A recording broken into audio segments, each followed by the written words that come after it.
Muitos riscos encontrados na operação não começam no dia do serviço, começam no desenho do projeto. Imaginem um profissional de manutenção equilibrado em uma escada extensível, sem ponto fixo de trabalho, precisando subir ou descer um equipamento de refrigeração com uma das mãos, enquanto tenta se manter seguro com a outra. Esse risco parece surgir no dia a dia da manutenção. É muito comum vermos isso, mas muitas vezes ele nasceu meses antes, lá na planta do edifício. Me chamo Bruno Lopes, sou técnico e engenheiro de segurança do trabalho, e esta apresentação trata da integração da segurança do trabalho à arquitetura em uma unidade assistencial de trabalho. Uma edificação ela não termina quando a obra é entregue. Ali começa um ciclo muito mais longo de uso. Limpeza, inspeção, manutenção e transformações que vão acontecendo ao longo do tempo. Quando a segurança do trabalho entra apenas na execução ou na operação já estabelecida, parte do risco já foi incorporada ao espaço que ali foi construído. Por isso, a ideia central foi projetar também para quem vai limpar, inspecionar, manter e responder às emergências. A pergunta orientadora desse trabalho foi: como a segurança e saúde do trabalho pode contribuir para que a segurança seja incorporada ao projeto e não apenas corrigida depois? O trabalho analisou a atuação conjunta entre segurança e saúde do trabalho, arquitetura, projetos, infraestrutura e manutenção, buscando transformar o trabalho futuro em requisitos de projeto. Trata-se de um relato técnico, qualitativo e descritivo sobre a implantação da unidade Espaço Multiterapias da Unimed Natal, na Zona Norte de Natal. A análise reuniu observações técnicas, discussões de projeto, visitas ao local e diálogo com a operação, algo extremamente fundamental. Os resultados são qualitativos, não foram calculados percentuais de redução de acidentes ou de custos, mas são extremamente expressivos. Tudo isso segue uma lógica muito simples. No projeto, a capacidade de alterar ainda é alta. Durante a execução, o risco começa a se materializar. Na operação, a correção fica mais difícil e cara, porque precisa se parar a atividade e pode expor outras pessoas, terceiros, ao risco. Na manutenção, aquilo que não foi anteriormente previsto pode virar improviso e exposição. Quanto mais cedo a saúde e a segurança do trabalho participa, maior a chance de eliminar perigos na origem e criar controles permanentes para aquela área. Então, como surge a iniciativa para esse trabalho? Desde quando eu comecei a atuar com segurança do trabalho na gestão de infraestrutura, uma queixa muito recorrente da equipe de manutenção é: o pessoal faz as coisas para depois nós corrigirmos. O pessoal não faz as coisas pensando na gente. O projeto não pensou na gente. A obra não pensou na gente. E aí eu comecei a incorporar e a internalizar isso, porque isso era uma preocupação muito grande. Eu comecei a perceber a quantidade de vezes que eu era convocado à frente de serviço para acompanhar e pensar na solução de execução para que o serviço pudesse ocorrer com segurança. No entanto, nós não tínhamos uma estrutura adequada para aquilo. Então precisávamos adaptar a estrutura de forma muito rápida para que o serviço não parasse, não houvesse impactos financeiros. Quando eu falo de áreas assistenciais, também interferem impactos ao paciente, ao cliente, que é um paciente que por vezes ele não pode esperar a chegada de uma estrutura, a chegada de um recurso, a chegada de um material, porque ele precisa ser atendido. Então, a gente via que isso tudo gerava uma pressão para uma execução rápida, que muitas vezes, para que ela ocorresse, se fazia necessário anteriormente que o trabalhador se colocasse em uma exposição ao risco de acidente. Então, isso começou a me incomodar bastante. O exemplo mais claro surgiu quando, analisando o projeto da unidade, eu comecei a querer me envolver e participar do projeto.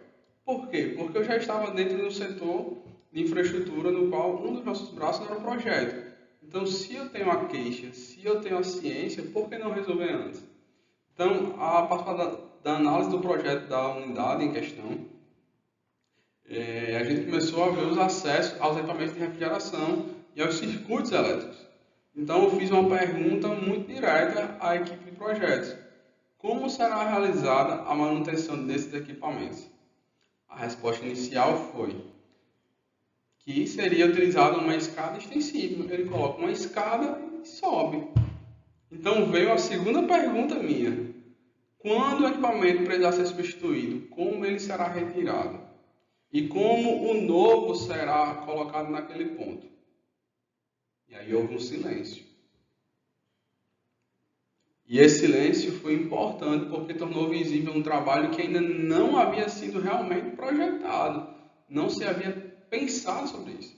Surgiu-se até uma alternativa por um colega de colocar 2 escadas. Eu perguntei, ok, e aí como é que o segundo trabalhador, o colega também vai estar ancorado? Não tínhamos linha de via, não tínhamos acesso, a escada estava sendo pensada como uma plataforma de trabalho e não como um meio de acesso, e tudo isso trouxe a questão mantida, a solução inicial. Qual será? O profissional precisa trabalhar em uma escada não fixa e ser uma plataforma adequada. Olha aí que interessante. Em algum momento, ele teria de se equilibrar, controlar o próprio acesso e ainda se movimentar. Um equipamento de difícil manuseio, ou seja, ele já está com uma mão na escada, uma mão com o equipamento, tentando se equilibrar para subir um equipamento pesado, sem apoio. A geometria do equipamento não é adequada, a carga que ele está levantando, a própria postura dele não seria adequada para aquele momento. Então, a gente vê uma sequência de falhas que começam muitas vezes no pensamento do projeto lá atrás, no qual ela impacta diretamente porque, em caso de um possível acidente, é muito provável que o trabalhador seria analisado como um fator da causa por ter improvisado, entre aspas, um meio de acesso, uma maneira de fazer atividade, não se trazendo a reflexão inicial que a raiz, ou a causa raiz, como a gente costuma falar, pudesse estar lá atrás, na projeção que foi feita para aquele ambiente de trabalho. E aí surgiria a grande questão que muitas vezes se traz para a segurança do trabalho. Ou segurança, você administra esse risco, tá? Depois com procedimento, com treinamento, com EPI, com supervisão e pronto. Mas o desenho do projeto continuaria produzindo a exposição. E eu preciso sempre pensar no trabalhador não como o meu fator de preocupação, mas como o meu fator de confiança. Então, como ainda estávamos no projeto, foi possível incorporar uma plataforma fixa de acesso e trabalho. Além de que, vamos pensar, a gente fez uma escada vertical fixa, uma plataforma fixa de trabalho com guarda-corpo, com rodapé, conforme a norma, e além disso a gente pensou, tá, agora quando ele precisar subir equipamento, quando ele precisar subir a caixa de ferramenta dele, quando ele precisar descer uma condensadora, como ele fará? Já que a gente estava falando de um acesso com cerca de 3 metros de altura. E a gente pensou, vamos instalar polias fixas para permitir a descida e subida controlada dos equipamentos. A pergunta certa, que foi feita lá atrás, nessa reunião de projetos, feita antes da obra estar concluída, ou melhor, antes dela começar, transformou a futura exposição em um requisito construtivo. O trabalho da manutenção ganhou acesso. A área de trabalho e o meio próprio para poder movimentar aquela carga. Então, isso trouxe benefícios. E a partir daí, a gente começou a analisar outras partes do projeto e a mesma lógica foi sendo aplicada para essas outras partes. Por exemplo, nas caixas d'água de alvenaria, que eram reservatórios superiores, não haviam previstas escadas verticais, guarda-corpo e rodapé. Então, o pessoal entrava na caixa d'água, subia, ficava em cima da laje da caixa, mas não tinha nenhuma proteção lateral, nenhuma proteção coletiva para ele. Então, foi adicionado também. Na cobertura foram incorporadas plataformas metálicas fixas para reduzir o improviso nas inspeções e nas manutenções. Aquele velho apoio, pisa aqui nessa linha de madeira e eu estico a perna para pisar na outra linha, para depois pisar na outra, sempre torcendo para não pisar errado, para não cair e vir a desabar junto com o teto. Nos corredores e rotas de fuga, a gente discutia sobre a abertura e fechamento de trechos, considerando a evacuação do prédio. E todos esses itens foram sendo tratados como acessórios. Eles nasceram da pergunta que condições a pessoa precisará encontrar para executar o trabalho futuro com segurança.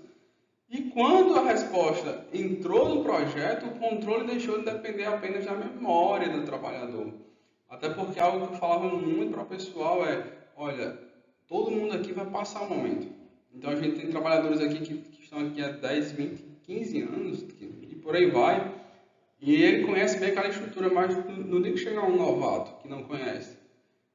Será que ele vai saber onde é que está aquela linha para pisar? Será que ele vai saber como fazer isso? Então a gente precisa preparar a estrutura para que todo o funcionário novo que chega, toda pessoa que adentra essas áreas, ela esteja protegida e não ficar dependendo de um comportamento individual. Não ficar dependendo de uma autorização, mas o ambiente está pronto para ele. Com isso, a segurança e saúde do trabalho ela saiu do lugar de verificar depois e passou a representar o trabalho futuro nas decisões de projeto. A manutenção ganhou caminhos, áreas de trabalho e meios adequados para movimentar equipamentos. As soluções físicas elas reduziram a dependência de controles administrativos recorrentes e dos improvisos também que eram comuns. A qualidade da edificação passou a incluir 3 dimensões, ou seja, o uso seguro, a manutenção segura e a resposta segura a falhas. A segurança ela deixou de ser um anexo posterior a depois a gente pensa em segurança. Depois a gente chama o técnico de segurança para acompanhar a atividade e está resolvido, né? E passou a compor a própria solução da arquitetura. A principal lição é que o profissional de segurança do trabalho ele gera mais valor quando ele participa da decisão que produz o risco. Projetar para a manutenção protege também os usuários, protege os acompanhantes e as equipes de saúde, sem falar que reduz a longo prazo os custos para a operação. Porque imagine que eu precise fazer uma parada na operação, um dia de parada da operação é muito caro. Então, para não fazer a parada na operação, vou fazer o que então? Vou fechar os olhos e dizer, vai lá, executa. E aí alguém se acidenta, um terceiro se acidenta, um paciente se acidenta, um funcionário da empresa, que é um profissional de saúde, se acidenta. Preciso parar mais tempo ainda. Eu tenho uma pessoa acidentada, eu tenho um custo com ela, eu tenho uma pessoa que foi ferida e eu tenho um tempo agora parado na minha operação.